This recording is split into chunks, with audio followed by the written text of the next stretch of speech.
They feel comfortable and feel secure when they are in a group. Ducks are very well adapted to their life in the water. Their feathers are waterproof, and they use their webbed feet as a paddle to swim around. And did you guys know that ducks' feet are so amazing? Yes, because they get straight to the icy water as natural behaviors. That's why I'm very excited to introduce to you our next animal on stage. You know who they are? The toucan! The toucan! Okay, so this one is our channel-billed toucan. Well, this one is our red-billed toucan. The difference between the two, this one, channel-billed toucans, they have black bill. Well, this one, red-billed toucan, just like the name itself, they have red beak. Yes, well, you know, those toucans are also called as the humpback birds. Why do you think so?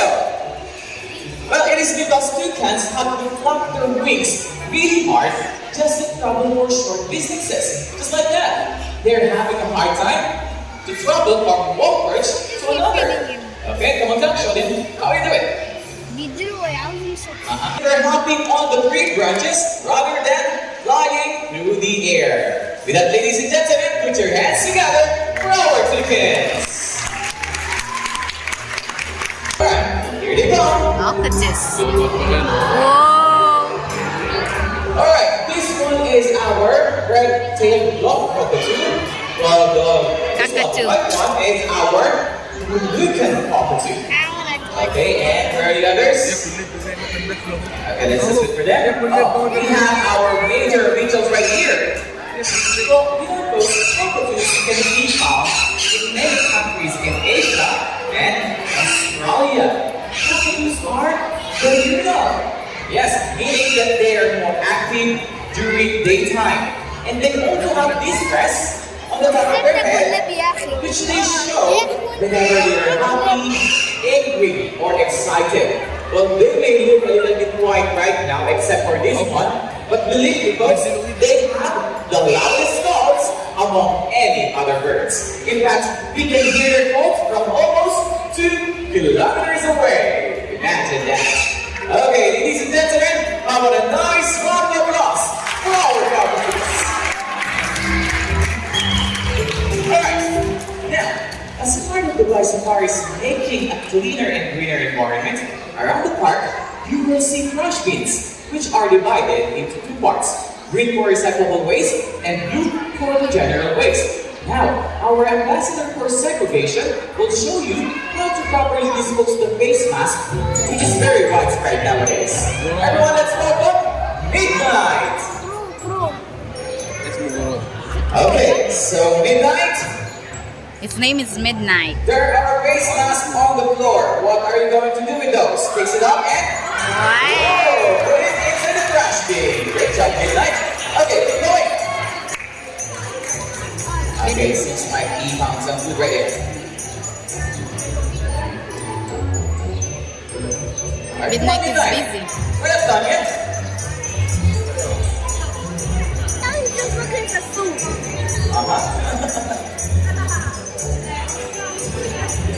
We cannot open.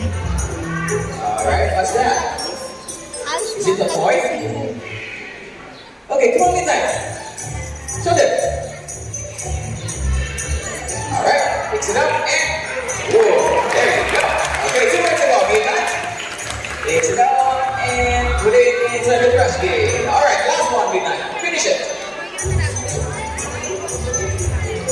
And... There it is. There you go. Alright.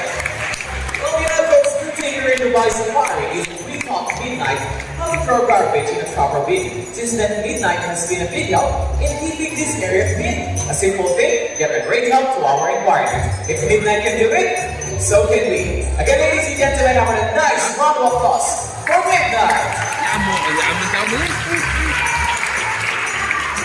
Okay, thank you so much, Midnight. Let's highlight the natural behaviors of the hornbills. First up, we have Bill, our Palawan hornbill.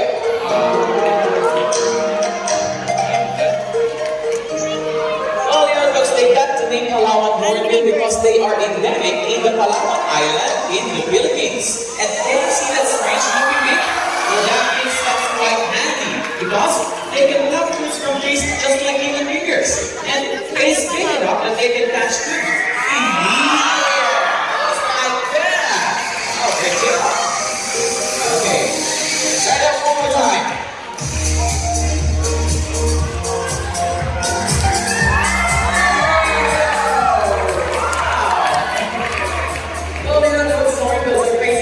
Challenges in the wild and are now classified as vulnerable, along with the global species of deforest hornbill. Alright, It's very big. This is Steve, our male rhinoceros hornbill. Alright, good morning and welcome to the show.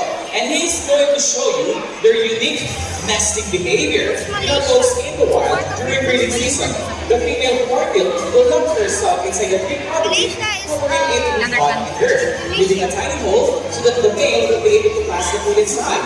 Now, once the egg hatch and the oldest chick has reached 3 weeks old, it is the best time for the female to come out the cavity.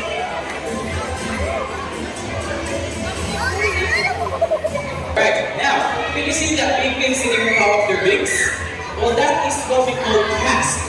You know what? We believe that the rats not have a breathing chamber to make their voices louder. You don't have to Hornbills move your are hand. quite chatty. Their notes range from deep-booming sounds to raise at donkeys, hoots, bellows, and camels. And I know it's a little hard to see, but hornbills have eyelashes. Yes, to protect their eyes from dust and debris. Wow, great job. Okay, now, we are looking for one lucky volunteer. Alright. Alright, so sir, just like what I mentioned a while ago, this one is our male and this one is our female rhinoceros hornbill. But how can we really identify the male and the female rhinoceros hornbill?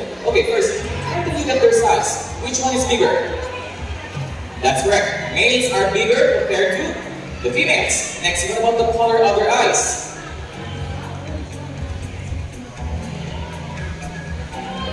This red, Color of their eyes? the red and blue. Correct. What about this one? That's correct. Males have red eye color, while the females have white eye color. Ah, because white. that's our Yeah, white. opportunity to have a photo encounter with our female rhinoceros hornbills. Is that fine with you? Yes. The beak. Okay, but before that, again, ladies and gentlemen, how about a nice round of applause for Team, our male rhinoceros hornbill, together we train it out. Nah, kalau Ellen. Okay, open your palm. There you go. And I want you to give this to Wendy. One cheese. Oh, I want right? There you go. Alright, so Wendy, whenever you're ready, with your arms steady. Okay. No, I still have done. Alright. Oh, I want it. There you go. Wow. Okay, Wendy, finish it. Done? Alright, you got back to your trainer now, Wendy. Okay, so ladies and gentlemen, how about a nice round of here you go. All the other folks, Amazon cards are fit to What's the be name of that, no? talkative.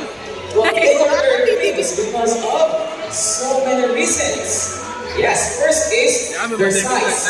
They are small and so cute, which most of the people are looking for to be their pet. Next, colors. Yes, they have these vibrant green and yellow colors that are very eye-catching and easy to copy or mimic any sounds around them. Yes, they can do that. Alright. Because of these characteristics are the reasons why Amazon parrots are very popular in the pet trade. Also the reason why they are slowly disappearing in the wild. So, we never say these few little words before they lost to us forever. There you go. And ladies and gentlemen, how about a big hand for our Amazon parrots?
Well, you know, those macaws are very popular because of their bright and striking colors. And here in Feathers of Nature Show, we have different types of macaw. This one on my hand is our Catalina macaw. Well, that one is our ruby macaw. The blue one right here is our blue and gold macaw. Well, you know, those majority of the macaws are now endangered in the wild. Yes. In fact, Hi, our Ducky. species are already extinct. The greatest problem that threatening them are difficulties. Very slow. Ah. Conservation will always continue to be a vital part of the Biosphere's mission. And you can do that too. By simply not encouraging illegal animal capturing, by supporting your local rescue center, and by following your coverage of propaganda, your make a big difference. Remember guys, these birds need our help. So let's bring our hands together to save these wonderful creatures. So on behalf of our animal friends, the trainers, and the rest of the staff here at the Wild Safari, we would like to say thank you for joining us here today. We hope you enjoyed the show, and we hope that